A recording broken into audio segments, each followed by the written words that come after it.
ஆண்டவரும் இரட்சகருமாகிய இயேசு கிறிஸ்துவின் நாமத்தில் மீண்டும் இந்த புதிய நாளிலே உங்களை வாழ்த்தி வரவேற்கின்றேன். இன்றைய நாளுக்கான தியானமாக மத்தேயு 7வது அதிகாரம் முதல் 2 வசனங்கள்.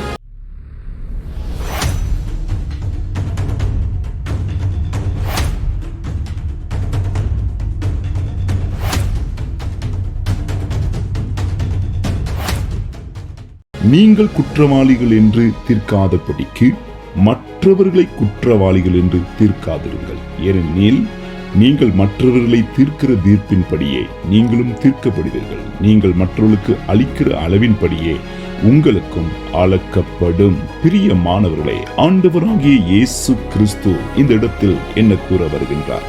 நீங்கள் குற்றவாளிகள் என்று தீர்க்காதபடிக்கு மற்றவர்களை குற்றவாளிகள் என்று தீர்க்காதிருங்கள்.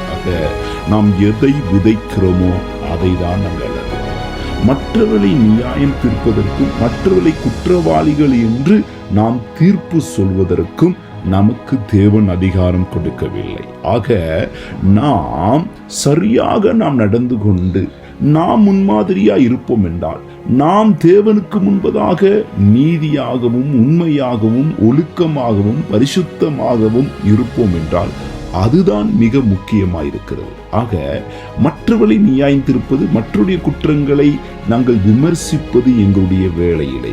வேதம் தெளிவாய் சொல்கிறது, நீங்கள் மற்றவர்களை தீர்க்கிற தீர்ப்பின்படியே நீங்களும் தீர்க்கப்படுவீர்கள்.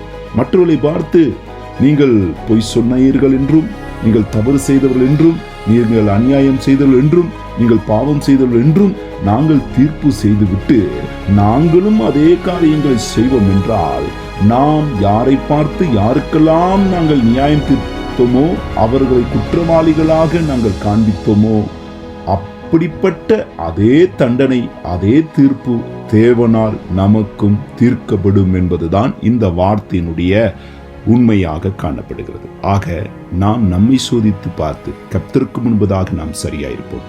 யாரையும் நியாயம் தீர்க்கவோ குற்றப்படுத்துவதற்கோ தேவன் நமக்கு அதிகாரம் கொடுக்கவில்லை. ஆமேன், ஆமேன்.